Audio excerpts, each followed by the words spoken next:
aid project that we engaged on as a charity in 2015 was refugee aid in Eastern Europe. And we were providing aid to refugees who were fleeing from Syria, Afghanistan, and Iraq, and who were passing through the Macedonian-Serbian border. And we did this project during the winter of 2015, 2016, and then continued forward from there.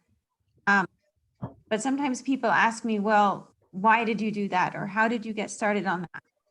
And they say, what made you decide to get on a plane and travel all the way to Macedonia to help refugees? And I say, well, I didn't, because it's much more simple than that. I simply, I mean, I did get on a plane. I got on a plane and I said to my husband at the time that, you know, I wanted to start doing some good in the world, and I was going to go look for people that needed help and that wanted to help others. And that was it. And I had some time free, and I just looked through the map, and I looked through a few different parts of the world, and I had a few ideas, and then I decided on the Balkans. So I went to the Balkans and spent a couple of months traveling through Croatia, Kosovo, Montenegro, and then finally arrived in Macedonia, met people, spoke with people, this, that. But literally, you know, a man approached me on the street and asked me if I would help with the refugees. So it's not necessarily always as planned and complicated and fancy as it might sound. Sometimes you decide to do something and you just start. Sometimes you watch for an opportunity and it arrives. And, you know, sometimes you just come upon a situation that you weren't even expecting and you just decide to do something about it. So you may set out with the idea that you're going to go and you're going to grow oranges. And then before you purchase any orange trees, you find that there's a huge opportunity to grow lemons, and you decide to grow lemon trees. And that's fine. There's nothing wrong with that. So you don't necessarily always have to be stuck on a certain course of action. You can make changes as you go along. You can make decisions. You can change your mind.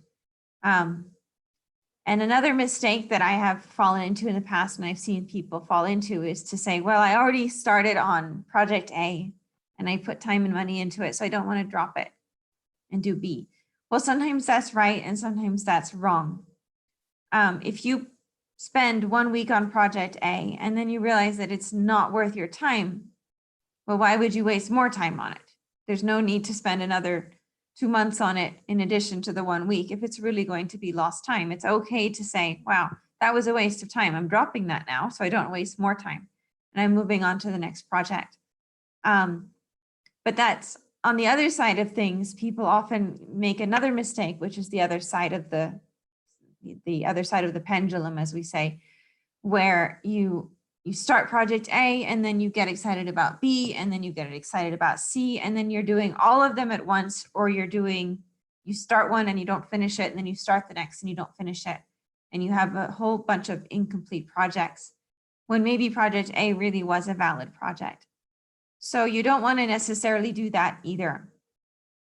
So I think the important thing to keep in mind is that you always look at your life as you wake up in the morning in a new unit of time, and you say, okay, what am I working on? What's the best way to move forward from here, from this point, with what I've done, with the opportunities I have, and so on.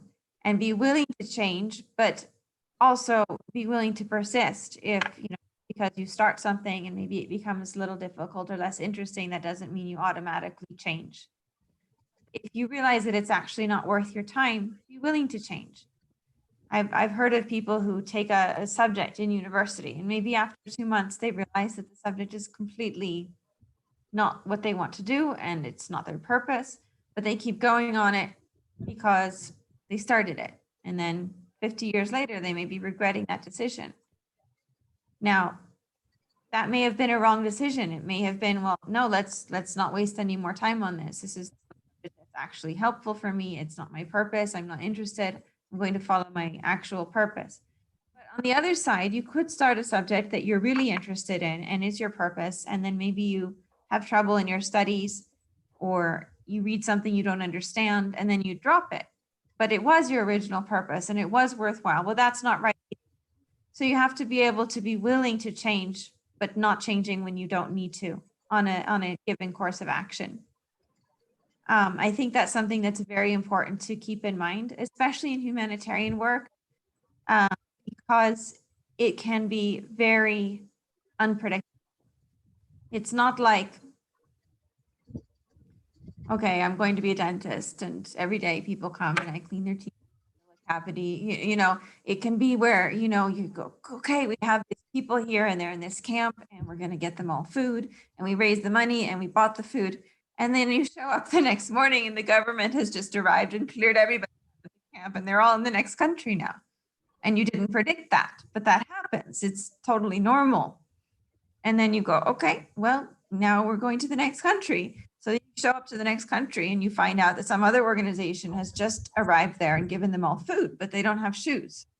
So you need to be able to adjust to that, right? You don't say, well, you know, we were going to do food, so we have to do food. Well, if you already bought the food, that's one thing. But if you have money there, they don't need food, but they have no shoes. You know, you need to be very able to like think with changes and look at every day as a new day, a new time, and be able to be flexible without obsessively changing what you're doing. So I think that's something that's very important to keep in mind. And as a leader, it's something that you need to be able to be ready for and willing to operate with.